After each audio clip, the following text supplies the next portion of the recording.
Gospels, in a very broad sense, call Saint Joseph as son of David. However, while the genealogy narrative of Matthew calls him son of Jacob, Luke indicates Joseph as son of Heli.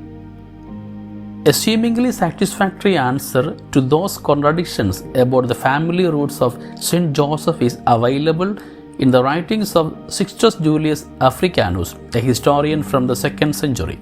This Roman Christian historian dated Jesus' conception to March 25th and subsequently birth of Christ to December 25th. In his opinion, this inconsistency regarding the two different names of Joseph's father in the genealogy narratives is attributed to the Jewish custom of Levirate marriage. Joseph's grandfather was Mattat, who had two sons, Jacob and Heli. Jacob married and died before having child. According to the Levirate law, his brother Heli married his brother Jacob's widowed wife and begot children for his brother. Thus, 3 children were born of that marriage: Joseph, Alphaeus, and Cleophas. It is firmly believed that Jacob, Joseph, Judah, and Simon, referred to as brothers of Jesus in the Gospels, are children of Alphaeus and Cleophas. Matthew, since he addressed the genealogy of Jesus to the Jewish Christians who were familiar with the Levirate marriage, wrote about the legal fatherhood of Joseph according to the Levirate law, whereas Luke, who composed the genealogy of Jesus for the pagan Christian community who were ignorant about this Levirate law, ascribed the fatherhood of Joseph to the biological father of Joseph. Some informal writings mention Joseph's mother's name as Rachel, which coincidentally is the name of the mother of Joseph from the Old Testament. Some ancient texts like the Proto-Evangelium of James, the history of Joseph the carpenter, and the Panarion remarks about the wedding between Joseph and Mary. Accordingly, Mary was born to Joachim and Anna at their old age. Born as an answer to their prayers, Mary was offered in the temple. She lived in the temple from the age of 3.5 years to the age of marriage. Mary, who lost her parents at the age of 12, was then entrusted to the responsibility of a chief priest. Since Mary belonged to the tribe of Judah, grooms of the same tribe were invited to the temple. Joseph was from the city of Bethlehem near Jerusalem, lived a chaste life according to the Nazarite vow, also reached the temple since he could not disobey the command of the priest. The chief priest then handed over a dried stem of lily, and during the prayer, as a sign from heaven, the stem with Joseph sprouted and lily bloomed with the flowers. It is from this tradition that we see images of Saint Joseph holding lily flowers.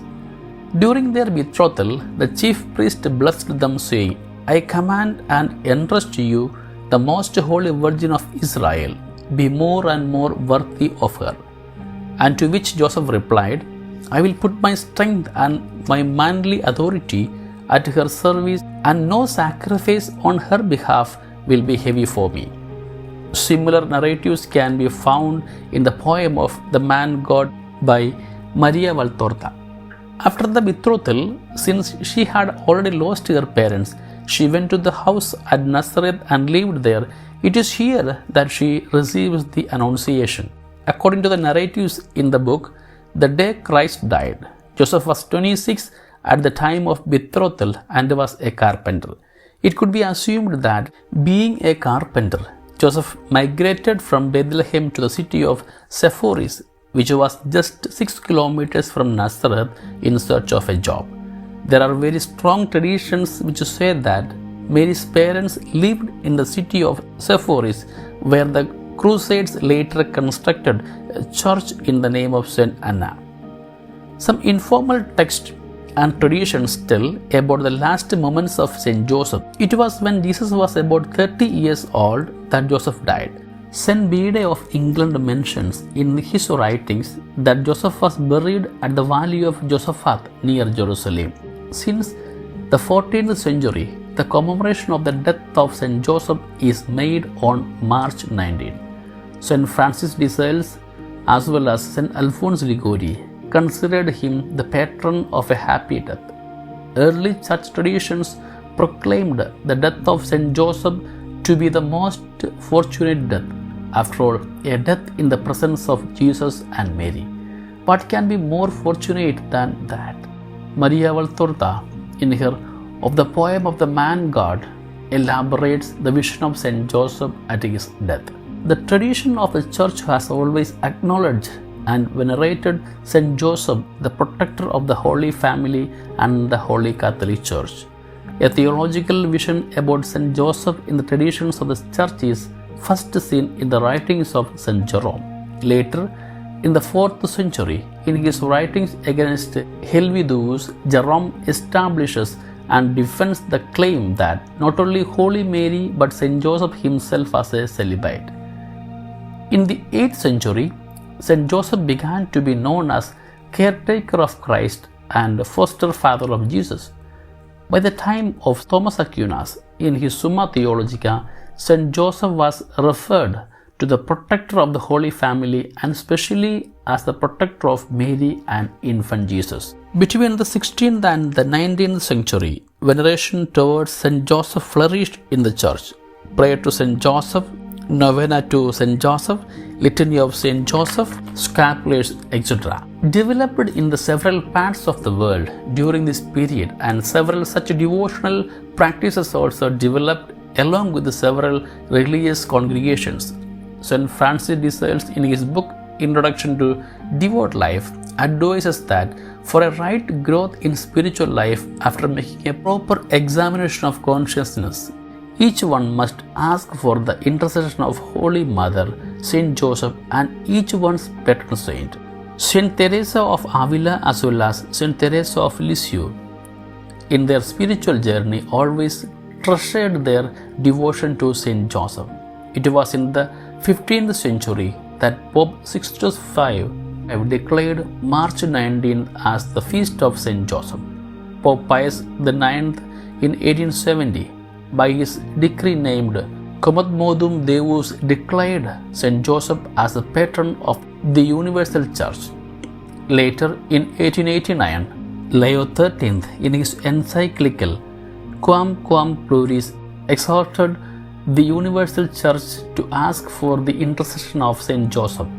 He continues to teach, and Joseph shines among all mankind by the most august dignity, since by divine will he was the guardian of the Son of God and reputed as his father among men. Devotion to Saint Joseph gained notable attention when Pope Saint John XXIII, at the beginning of the Second Vatican Council, entrusted the whole proceedings of the Council to the protection of Saint Joseph and instructed that the name of Saint Joseph be commemorated with that of Holy Mary during all the liturgical celebrations throughout the Council days. Saint John Paul II, in his apostolic exhortation Redemptoris Custos, acclaimed the role of Saint Joseph in the salvific history and his greatness as the protector of the Holy Family. He glorifies Saint Joseph as the guardian of the history of God and for his true fatherhood, leading a just life as a mature husband and head of the family and engaging himself as a carpenter. Says Pope John Paul II, Saint Joseph raised the dignity of human labor as part of the plan of God. Pope Benedict XVI raised the complete sacrifice of Saint Joseph as equal to that of the Holy Mother. Pope Francis, in his recent apostolic letter Patris Corde, familiarizes us towards the paternity of Saint Joseph, who silently proclaims the ever-loving God he experienced to the Holy Family entrusted in his care. Saint Joseph, through his life, demonstrates to discern and perceive the will of God even in our venture unto the unknown paths filled with the shadows of uncertainties and darkness of ignorance. The life of Saint Joseph is an invitation to each one of us to discern the mystery of the divine vocation in the Holy Family, in the Holy Church, as well as in each of our families, and to silently surrender to the will of God.